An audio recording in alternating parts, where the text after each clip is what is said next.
Hey everyone, this is Kim Jacobs and Mr. Leslie Calvin Brown here. How are you all today? Say hey to everybody, Les. Hello, how are you? I'm going to do a formal introduction of Mrs. Mamie Brown's baby boy, but I want to give everyone in the studio a chance to go ahead and share it with your friends, share it with even your enemies. It doesn't matter. Anybody in the world, go ahead and share it with them right now. I'm going to do the same thing and just test to make sure everything's going smoothly. And we're going to kick today's show off on the Kim Jacobs Show. So take a moment and share it with everyone that you know so no one misses the information that's going to be shared today. Let me see.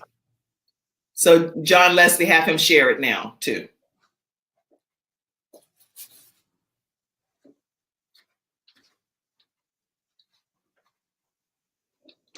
Okay. Did he share it? Can he share it from within here, or does he have to go to Facebook? You have to go to Kim Jacobs, my Facebook page, and hit share, and then your audience will see it too. Okay. So just go right to my page, Kim Jacobs. Got it. Okay. So we're broadcasting through 2 Facebook platforms. Right. I'll tell you all of that after we get off, because I know how you are, and I don't want people to see you chastise me in my spiritual father way on the broadcast. Okay. I have a person here that I want you to train, and her name is Sandra. Okay. She's eager to learn everything on this platform. I will make sure that she fully knows everything. Okay. Okay. So right now, everybody should be sharing it. John Leslie, did you share it too? Yep, I'm going to it now. Once I see it shared, then I'll go ahead and do a formal introduction left. Yes, Sandra, you should look at how he's doing that, so you know it. For everybody that's watching right quick, Les Brown he's a perfectionist and he is not playing. So all the people that are closely attached to him, he wants us to get it right. Yeah. So I already know that. So grab your coffee, grab your tea, and until we see it shared, John Leslie, is it shared right quick? Yeah, I'm still trying to find your page. He's still trying to find your page. Okay, it's Kim Jacobs. All right. So we're going to go ahead and get started. And once you share it, just share it, John Leslie. But it's Kim Jacobs, my personal Facebook page.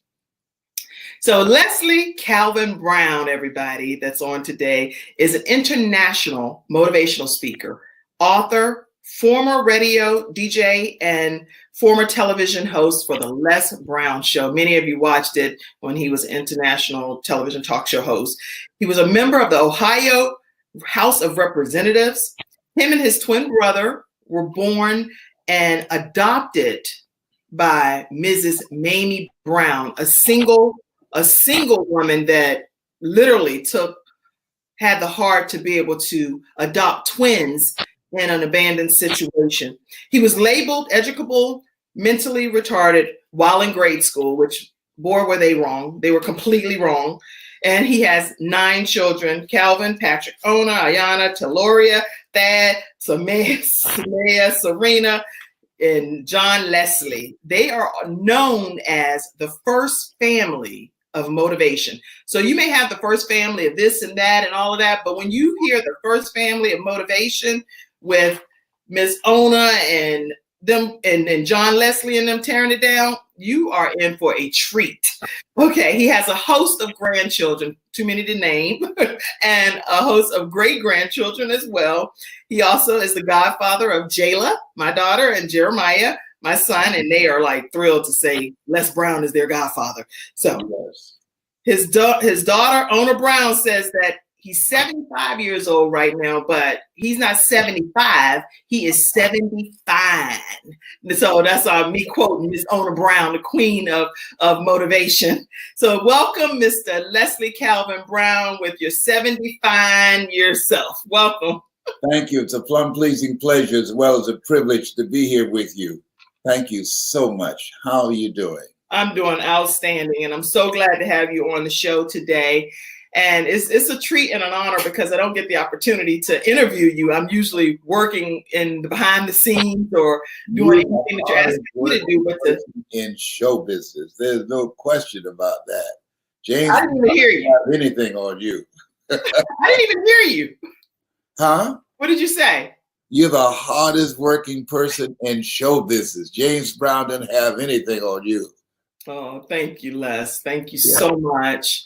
And thank you for being on the show today. We're going to jump right in because I want everybody to be able to grab your notepads and take notes on what's happening today. Les Brown, there are so many people right now, especially with this whole COVID-19, and there's a lot of stress and anxiety. People don't know what to do, where to even turn. And I wanted people to hear you today to just give them some encouragement.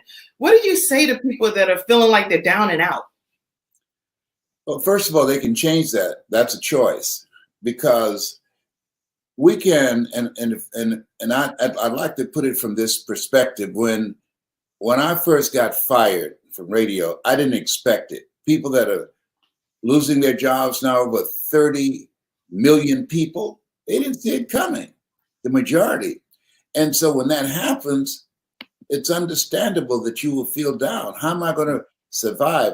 I just saw a study that people are making a choice between paying their bills and buying food.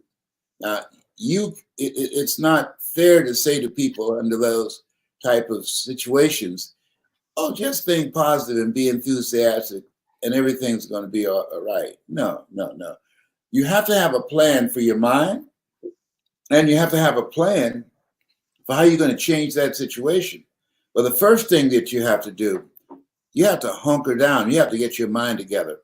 When I was fired, I remember a friend of mine named Robert Boyd, who since passed, and he came to the house and he said to me, and he obviously observed that I was in a bad place. Mm-hmm. I was angry, and I was upset, and I was hurt because I was good. I was number one in the morning, and I did a lot of things that they didn't pay me for. I was not just a morning personality.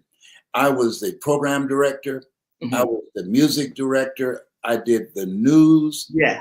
I did things that I thought the station needed. I had a talk show, the first of its kind, called The Voice of the People. I did editorials against police brutality. Now, this is in the 80s. This is unprecedented. And yeah. All types of demonstrations of 5,000 to 10,000 people. And so he came and he said, Les?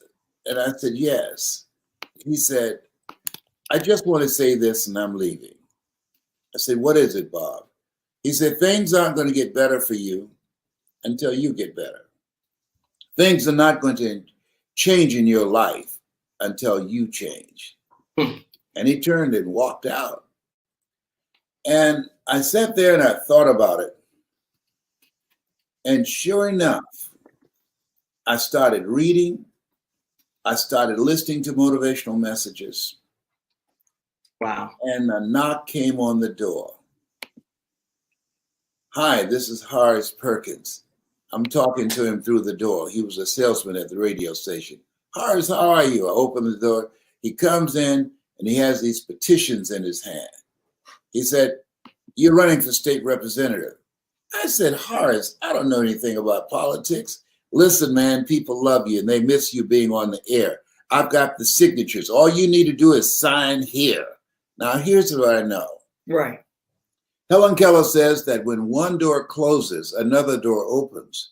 But most people spend time crying about, being depressed about, and complaining about the closed door. They don't see the open door. Don't see it. No, absolutely not. But because my energy changed, mm-hmm. because even though I had no idea what I was going to do next, but I changed, I created a shifter within myself.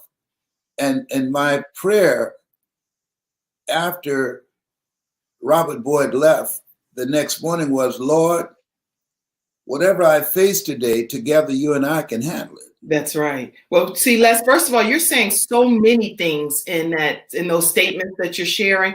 One of the things that I took away from what you've already shared is that you were willing to do a lot of different jobs. You weren't just limited to saying that this is all my skill set will provide for me to do. So sometimes people are limiting themselves on opportunities because they're so they're picking and choosing that this is all I can do when they're capable of so much more. And you talk about that. You know, I'm laughing at you because imagine being the top personality in a city. Yes. You lose your job. Mhm. No one will hire you because you're controversial, because you editorialize about police deadly use of force. No other radio station will hire you. Right. A community organization called Comaco that I fought to get funding for them and asked for a job. And Curtis Brooks, the president of the company, said, "This is no welfare agency." He would have never said that when I was on the air. And I remember a song by Sam Cooke called "Nobody Knows You When You're Down and Out." And so I had to make some money. So guess what I did? I started cutting grass.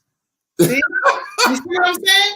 Whatever it That's takes. what I used to do as a kid. And I remember I would be cutting somebody's grass, and my fan drive by and said, "You know, you look just like Les Brown." I said, "I did that every day." That's so funny. And meanwhile, you're doing whatever it takes. Now I get, "You look like Barry White." I said, "I hope I don't. If I do, you better start running." That's so funny.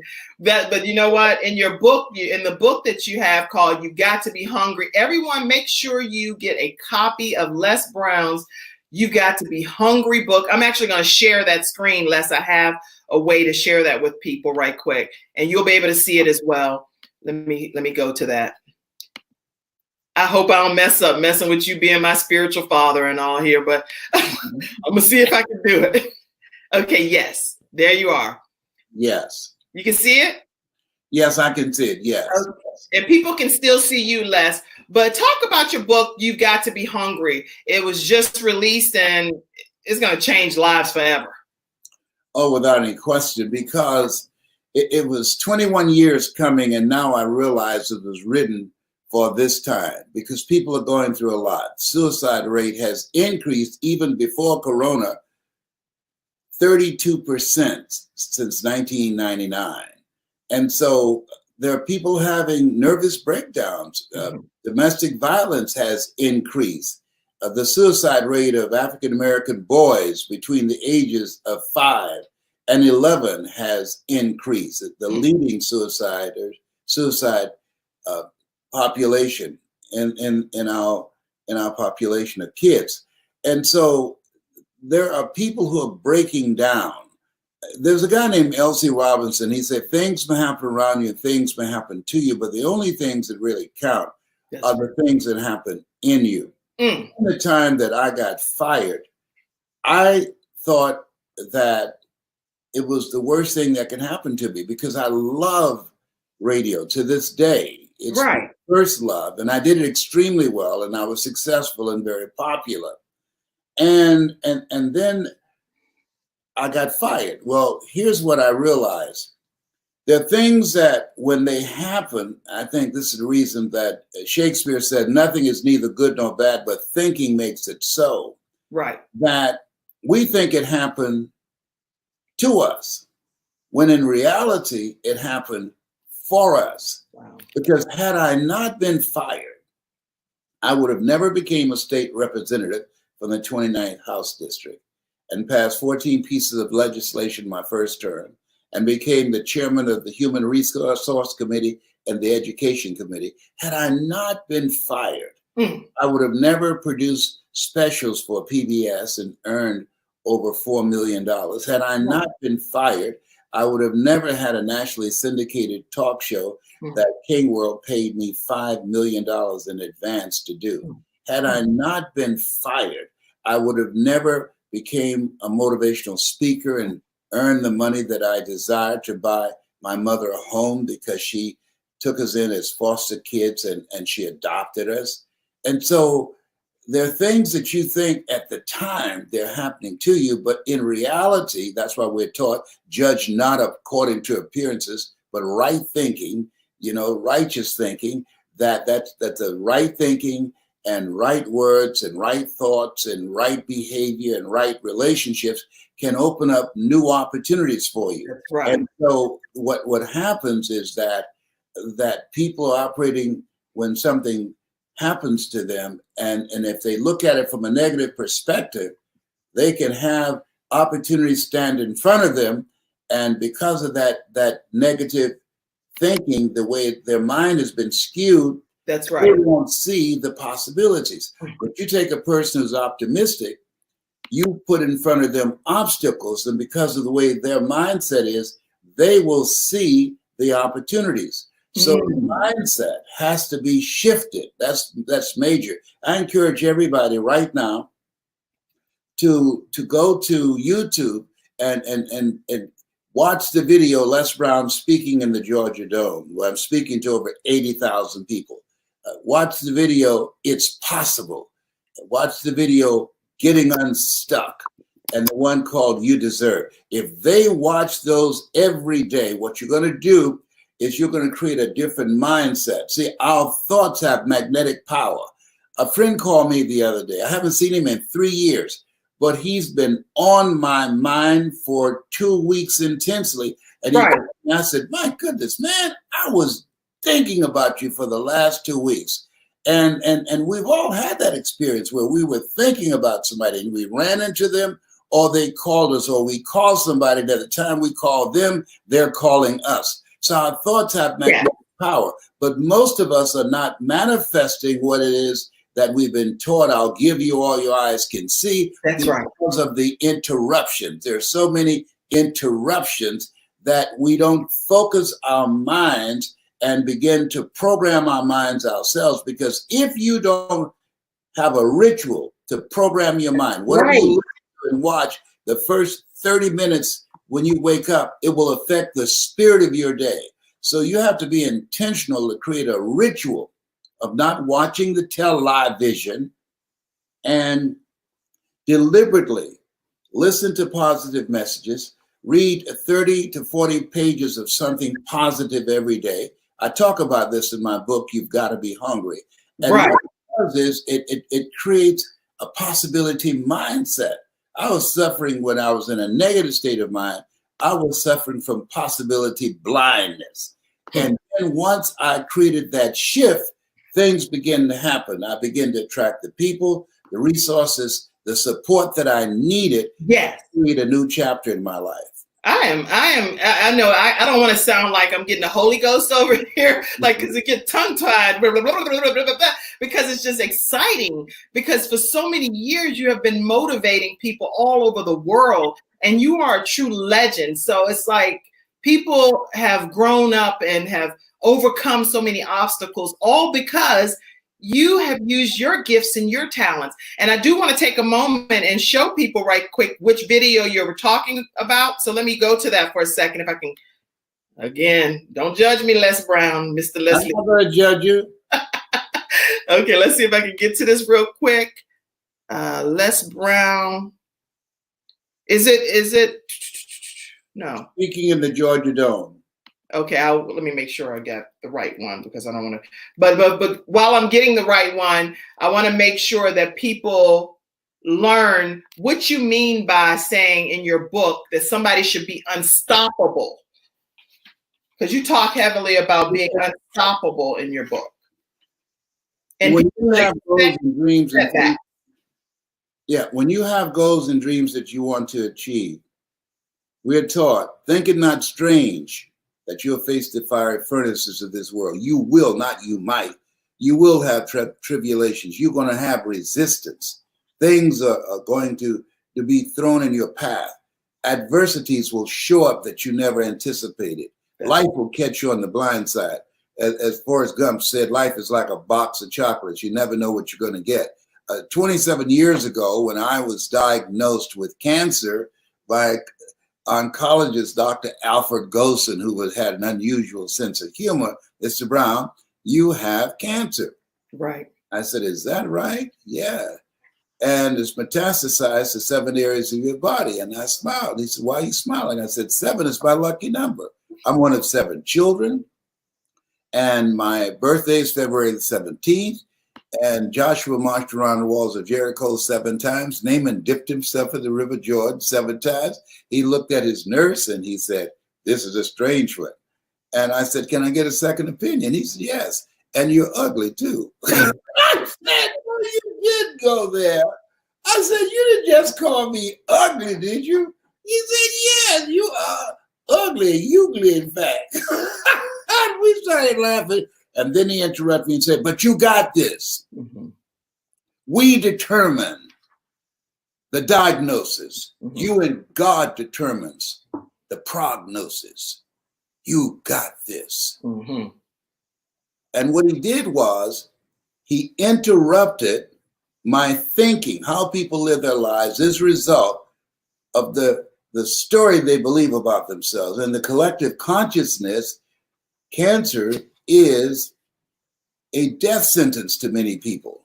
He Right. interrupted that thinking and opened my mind up. See, when you laugh, and that's why I use humor in my presentation, how I train speakers to do this, because when you laugh, the mind shuts down, but the heart opens up. That's And right. you said, but you got this.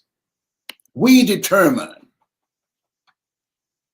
the diagnosis. You and God determines the prognosis. He said, My I'll God. give you all your eyes can see. And so I had to begin to see myself on the other side of cancer. I had to see myself being able to conquer cancer. I had to Wow. see myself not allowing this to take me out. And so where your heart is, there your treasure is also. And living a heart-centered life rather than a fear-centered life, I'm still here. Yeah. God's grace and mercy. And we are so grateful because so many people are still learning. I'm going to show a quick clip of, and then we're going to talk about some technology that I know you're rolling out so that people get a chance to learn about some easy way to earn money using technology in a simple and practical way. Let me show this clip right quick of Mr. Leslie Calvin Brown speaking at the Georgia Dome, so you'll know exactly where to go. It's under Les Brown. It's not over until I win. And we're going to play a quick clip of that.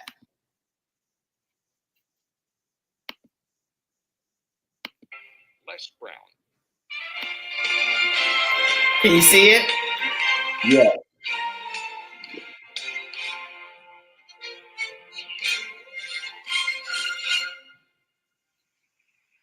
What I'd like for you to do right now, I want you to think about your dream, because I'm in a room full of dreamers. Yes. Think about your dream right now. I want you to think about it and envision it. Now, ladies and gentlemen, let me share something with you. I do not believe that any of us have dreams that were not given to us for the purpose of accomplishing those particular dreams. And I want to share something with you that has changed my life. I started out, as was indicated by Jack, it's very humble beginnings. I don't know what that dream is that you have. I don't care how far-fetched it might appear to be. I don't care how disappointing it might have been as you've been working toward that dream. But here's what I know, that dream that you're holding in your mind, that it's possible. Let's say that together, please. It's possible. See, sometimes we can't say, I can do that. But what we can say, that it's possible that I can have my dream as we run toward it, as we work on it day in and day out. No one, ladies and gentlemen, could have convinced me when I started out just over 6 years ago, working on my dream. And I want you to think about whatever your dream is. Wow. Because I was willing to take a chance. And most people won't do that. Yes. Most of the people that you talk. That's what I wanted them to see, that Georgia Dome. That right there is amazing. It's amazing. That you commanded an audience of how many people approximately in the Georgia Dome? 80,000. 80,000 people when you were just 6 years after starting out as a speaker at that time. Yeah. And you made it, the possibility became a reality. So now where people are discouraged and they're not believing in themselves, anything is possible, right? At the time I gave that speech, My office was in Detroit, Michigan, on the 21st floor. I was sleeping in my office and hiding in the closet from the janitorial staff after 12 midnight and bathing in the sink down the hall. Look at God. That's what one of my studio audience members, I always do quick shout outs, like a blitz round of some of my studio audience members. Tarina Hicks says, look at God. She said, Letitia says, envision your dreams. Tarina says, yes. Samantha Benson says, it's not over until I win. That's the title of the speech. It's not over until I win. Nadine says, yes. These are some of the studio audience members that came and participated today. Amen from Andrea. You have lots of people saying no fear, fear over faith, no fear. Having faith over fear. So a lot of people are joining in here on fear. One or two things happen when it's the atmosphere that we're now in. Right. The majority of people, when fear shows up, they face everything, they forget everything and run. But the small number of people, they face everything and rise. Wow. Okay. And the reason that they do, as Zig Ziglar says, fear is false evidence appearing real. Faith is finding answers in the heart. Where your heart is, there your treasure is also. And I gave that speech, and Kim, here's the weirdest thing. I don't remember giving the speech. I have gone to a hypnotist and say, can you help me see the audience from the stage? Wow. I'm holding the microphone. All I remember was Mike Williams saying to me, Brownie, you got this. Make your mother proud. That my hand was shaking with the microphone. I'd never spoken before 80,000 people before. And when he said, Brownie, you got this. When I turned, that's all I remember. But here's what I teach, and I truly believe this. And I'm an example of that. That sometimes you've got to believe in somebody's belief in you until your belief kicks in. That's interesting that you said that, because literally I feel like that's what you did with me. When I met you 25 years ago, I wanted to put this comment up first. Mike Williams inspired Les Brown by saying, Brownie, you got this. Make your mother proud. And he went out there and performed at that level in front of over 80,000 people. Well, Les, that's what you did for me over 25 years ago by becoming a mentor of mine. And it changed my life. It made me believe that my mother had already taught me as a child that I could do anything growing up in an inner city housing project. But when I got to know you at the age of 25 years old, I was like, this man is the real deal. And you took me under your wings and helped me believe that anything was possible. And I thank you for that. Well, thank you. It's my honor. But you know, you march to the beat of a different drummer, Kim. You're different. I believe there are people like us. We're aliens. And the reason I start saying this, here I am. I started reflecting on my life. My twin brother I just talked to, we talk every day. And it fascinates me that my mother, she adopted 7 of us. Mm-hmm. And we're so dramatically different, raised by the same woman, mm-hmm. and the same circumstances. And yet we're dramatically different. They look at me like I'm an alien. That I remember when Mama's birthday came around, when I was 9 years old, I would sell bottles. You can sell bottles and get about 5 cents for a bottle. And I went downtown on the bus and I bought a lamp and some bloomers for Mama. Funny. I've got to say, yeah, this look like her size. That's hilarious. One of my brothers and sisters participated. I said, Mama had a 3rd grade education. She worked for wealthy families on Miami Beach. And I was walking around these big, beautiful mansions. I said, Mama, what is it, Leslie? when I become a man, I'm going to buy you a big, beautiful home just like this. I couldn't even get my brothers and sisters to participate in the thinking of how we can pool our money to do it. And I did it myself. And not, well, my sister, Margaret Ann, she bought groceries, but I bought the house. But the six of them never got together and said, you know what? Let's pay the mortgage month 1 month. Let's do that. Give him a break. Mm-hmm. Never. And so what I realized that some of us are aliens. I could be among people and feel very alone because the things that goes on my mind, this doesn't have to be like this. We can change this. And so when I talk about you got to be hungry, what I realize, when you lose your hunger, you're not going to live life to the fullest. We're here to live the abundant life, and the odds are stacked against us. Please make no mistake about it. And in order to offset those things, mm-hmm.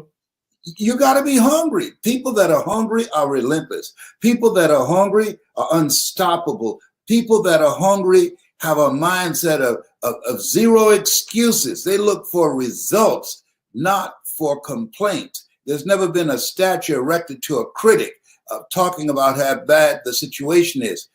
People that are hungry find a way to win. They believe always strive to get on top in life because it's a bottom that's overcrowded. When I think about how you have reinvented yourself, how you, when you get your mind to doing something, that you go all in, that's not normal. Most people, as Miles Monroe would say, they enrich the cemetery. And he said, rob the cemetery of your dreams, of your talents, of your abilities, of your skills. And that's how we should live. Live full and die empty. But if you are not hungry, if a door is slammed in your face, that's it. 85% of people stop. I went to a radio station over and over again. Mr. Butterball, how are you, sir? My name is Tom, sir. I'd like to be a disc jockey. Weren't you here yesterday? Yes, sir. It's like, what's wrong with you? Yesterday? Yes, sir. Why are you back today? Well, sir, I didn't know whether or not somebody was fired or somebody was laid off. Right. Oh, we don't have any job for you. I came back the next day. Hello, Mr. Butterball. How are you, sir? My name is Les Brown, sir. I'd like to be a disc jockey. I know what your name is. Weren't you here the last 2 days? Yes, sir. Then why are you back today? Sir, I didn't know whether or not someone got sick or someone died, sir. Anything could have happened, right? No one was laid off or fired. Now, don't you come back here again. I came back the next day, talking loud, looking happy, like I'm seeing him for the first time.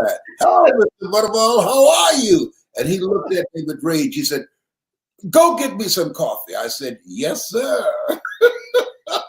That's right. And so I became the errand boy for the disc jockeys. I just wanted to get my foot in the door. Mm-hmm.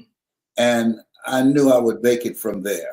And so hunger, people that are hungry realize you will feel your way to success. Walt Disney, he filed bankruptcy 7 times and had 2 nervous breakdowns. People that are hungry, 8 out of 10 millionaires have been financially bankrupt. People that are hungry believe, as Og Mandino would say, I will persist until I succeed.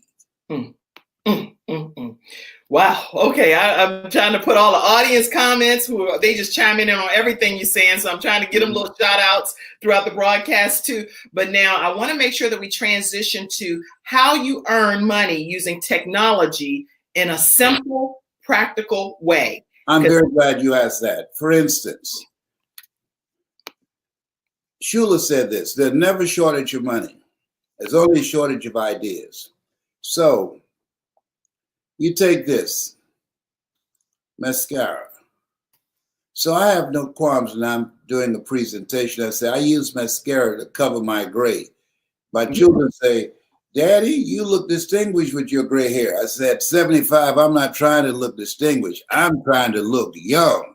And I got a Corona afro. Your afro looks good. My hair look this long, okay? I hope I look that great when I turn 75. Yeah. So now I found a manufacturer that would produce Stay Young with Les Brown.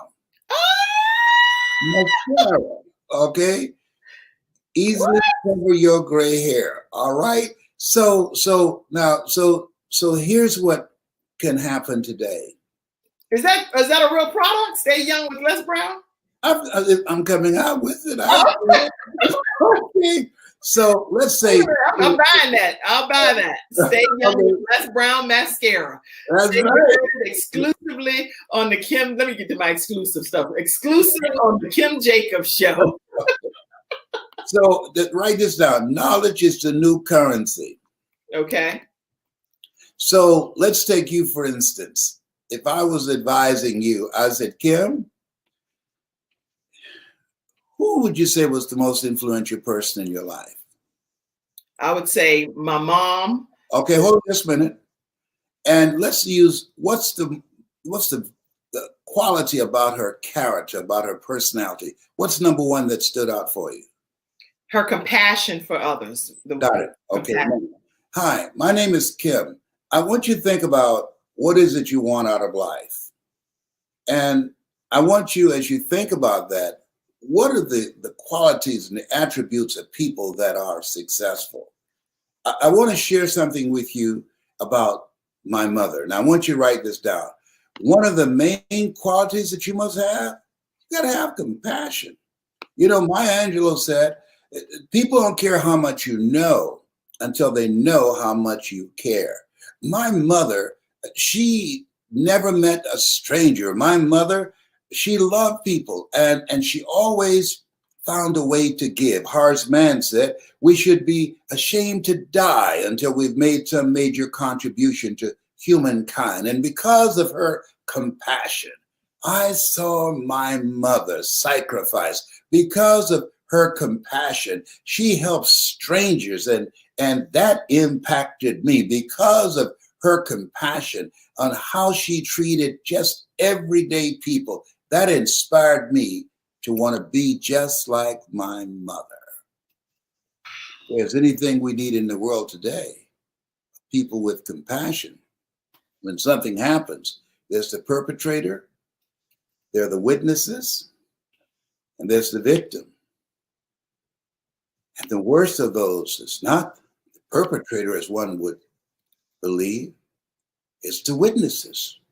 Because if we had witnesses today, brown children who speak Spanish would not be in cages. If we had witnesses that had compassion today, mothers and fathers would not be torn from their children. If we had people with compassion today, the witnesses stepping up and saying, no, this is not who we are. We believe as you treat people, so shall it be. The least that you do unto these, my brethren, you do it also unto me. Let these people go. My God. So let me just, I got to put this story together the way you just did. My name is Kim Jacobs. This is what I'm saying, y'all. You have to learn from Les Brown. And when you learn it, it's embedded in your spirit. It's something that you can go out anywhere. You could be out on an island by yourself and just get that story telling component from Les Brown. Kim, that story is everything. Just imagine. I got a call 2 days ago from Germany. And so they offered me $225,000 to come and speak for an hour. And I said, no. He said, no. I said, right. He said, well, how much will you charge? I said, listen to me, Linda. Listen to me. I'm not getting no play. Listen, you don't have to be close to anybody. They have removed the seats. Listen to me, Linda. The air is circulated. We're breathing the same air. What if you have a motivated germ called Corona, and they're motivated and hungry to kill somebody. What is they get up my nose while I'm sitting up in there for 12 hours flying over there? No, my life is worth more than $225,000. Now, I remember if you'd offer me $225,000 for an hour, I'd have had my mama bake them a sweet potato pie. I'd have been driving Miss Daisy. I'd have come over there and chauffeur driven around and shined their shoes. I brought my children. Hey, you clean the house over here. You know I'm suing the Catholic Church because of I have a class action suit against the Catholic Church because of the fact that they said the rhythm method will help you to eliminate having a lot of children. And so I have rhythm, but the rhythm method don't work. You miss that. You miss that. Okay. So at any rate, you're not that young that you don't know what I'm talking about. So the rhythm. Oh, you know what? I thought you were serious. I didn't realize you were joking. You got to tell me when you're not on your medication. I didn't know. I was like, what? Why are we talking about this on the show? Oh, the rhythm method. Okay. I said the rhythm method don't work, Kim. I got it. Touch her right now. Tie the yellow bow tie. Tie the yellow bow tie. I'll receive it, seriously. No, but the point that I'm making, so you have this, so you could produce a product. You can talk into your telephone for 20 minutes on compassion, what you learned from your mother. Yes. You can have your son do the marketing. If you just had that one presentation and have your oldest son market and produce it and promote it on Facebook. If you sold 100,000 copies, that's $1 million. But what if you just sold 25,000 copies? 10 times 25,000 is $250,000. So knowledge is a new currency. Wow. So you record or video the knowledge. If you've ever had a tough time in life, had some setbacks, some failures, went through a divorce, or how to conduct a happy marriage. Wow. Or how to raise positive kids in a negative world.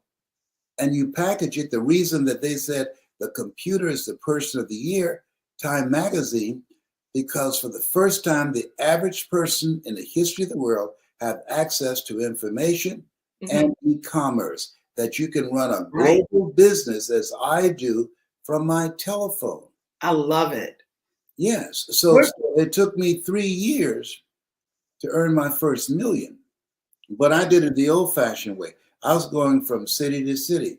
Now you can earn $1 million in one day with the right product and the right marketing strategy, because the computer eliminates geography. Everything. I love what's going on right now. Why? Because it's a level playing field. Now, from the comfort of my home, I'm going to be jumping off soon. I do 4 to 5 webinars a day from home. How do people get more information on everything that you're talking about? I have your website, but I want to make sure that people go. I Am Hungry Les Brown. Yeah, I want them to go there to buy the book. I Am Hungry Les Brown. Okay. That's the buy. You've got to be hungry. His new book release is available on Amazon, but if you get it right here on I Am Hungry Les Brown, you'll be able. One of the guests wanted to know, well, if they buy it today, will you sign the guest copies for the people that are buying it today through I Am Hungry Les Brown? People were asking about that. No, because I'm not there where you buy it. I don't know how we can do that, but yeah, no, that's not going to happen. I'm just to be honest. Let me finish this though. There's never a shortage of money. It's just a shortage of thinking. The key to making it today: 1, mental resolve. 2, upgrade your skill set. You either expand or you are expendable. 3, and this is what you are a master at, create a community of collaborative, achievement-driven, supportive relationships. So during the lockdown, I finished my book, You've Got to Be Hungry. And now during the lockdown, I'm working to get it on the New York Times bestseller list. During the lockdown, I'll be talking with someone today that will syndicate the Les Brown Leadership Challenge. It's a franchise, a global franchise that will, people from corporations will be able to have training done via computers. And listen to this, I'll be able to train from Atlanta, where I'm now living, and 50 corporations around the world. Wow. Through a hologram, like they did with Tupac. Okay. Hologram. Hologram. It looks real. It's mind blowing. Okay. So now it's about aligning yourself with people who have knowledge and skills, resources, and contacts that you don't have. Put together a team of collaborative, achievement-driven, supported relationships. Don't try and do it solo. You can't make it by yourself. That's why the shopping malls put the mom and pop businesses under, because they couldn't compete. And so practice the principle of OQP, only quality people. Why? You're the sum total of the books that you've read and the people that you hang around with. Practice OQP, only quality people. You earn within $2,000 to $3,000 of your closest friends. When I found that out, I got all the broke people out of my life. You earn between $2,000 to $3,000 of your closest friends, because people who earn $30,000 a month don't have anything in common with people who earn $2,000 a month. The first time, Kim, when I earned 6 figures was because of the company that I was in. And I'm talking about an hour. I used to earn, working for the Miami Sanitation Department, around $52,000 a year. Mm-hmm. But because of my reading and self-development, it expanded my vision of myself and increased my sense of value. And so when I speak in the United States, I earn $70,000 an hour. Now, I don't say this to impress people, to impress upon you that you have greatness in you. But we've been not educated, but indoctrinated in a school system that measures your intelligence based upon your ability to memorize, not to think, not to be creative, not how do you earn money to become independent. You don't tell thinking people Columbus discovered America, and it was occupied by Native Americans, you know? And so we now have to step out of where we are. We've been educating our kids for a world that no longer exists. This is the era, what the late Peter Drucker calls the era of the 3 C's: accelerated change, overwhelming complexity, and tremendous competition. My son, John Leslie, who's here, he earned $2,500 an hour at 14. So he was ahead of schedule for me, because our kids should go further than us. This is the first generation of kids that will not outperform their parents. I outperformed my mother. She had a 3rd grade education. Mm-hmm. She worked for families. And so I outperformed her. Why? I watched her. I studied her behavior. I listened. I used to rub my mother's feet and ankles. She suffered from arthritis. I remember her saying, "Oh, Arthur's bothering me." I said, "Mama, who's Arthur?" She'd say, "Don't worry. You get old enough, you find out." I do know Arthur personally at 75, up in here. And so we have to be willing to be open to the possibilities. Well, people, they can get your training because some people that are on here are part of your Prodigy program. So I want to make sure that I tell people they can go to lesbrownprodigy.com and they can be a part of your program. And that's just $20 a month. That's unbelievable that you're offering that for people $20. get fired on their jobs. I said, I want to do something for the masses. I don't think that God spared me from death just to help those who have get more. I want to have a program that everybody can be a part of. Well, why don't you just give it away free? No, you got to have some skin in the game. And then for people who want personal one-on-one coaching, and this is not for everybody, I'm not a Kmart special. You got to pay me up in here. If you go to Beyonce, like my granddaughter, and say, Papa, would you give me $600 so I could go see Beyonce down on the ground floor? Do I look like Mr. Buckethead? No. I'll do that if you're going to a seminar or workshop to upgrade your skills, to learn something that you don't know now that will allow you to have your own business. But no, for a concert.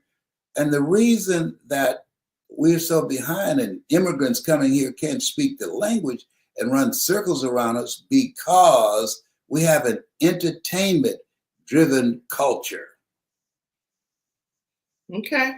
Well, I posted already so people could see your Prodigy page. And one thing that I'm very gifted at doing, and I pride myself in this, is honoring, because not only do I have to have the respect of Les Brown, but I also have to have the respect of Ona Brown and John Leslie and Calvin and Serena and Samaya and all of them. So I have to get you off of here so that I'm not getting in trouble. Yeah, because I got another waiting for me. I do 5 of these a day. Huh? I know, but I want to make sure that I honor getting you off so that you can get on to your next interview. Thank you so much, Les. Let me say, people who are interested in personal one-on-one coaching with me, if they're ready to make the investment in themselves and if they are hungry to make a difference, email me lesbrown77@gmail.com. That's lesbrown77@gmail.com. Okay. Okay, I am posting that so that you guys can email Les Brown directly, and this is his email, and he does check it. It's lesbrown77@gmail.com if you're interested in moving forward with any of the programs that he shared today. And if you don't, and especially for some of them being as inexpensive as $20, I can guarantee you there are no major top motivational speakers in the world at his level offering anything for $20. We will take food stamps. Thank you. Well, Ona and John Leslie, I tried. Okay. Okay, everybody, we're going to go ahead and get ready. Tell my godchildren I said hello. I love them and looking forward to giving them a virtual hug.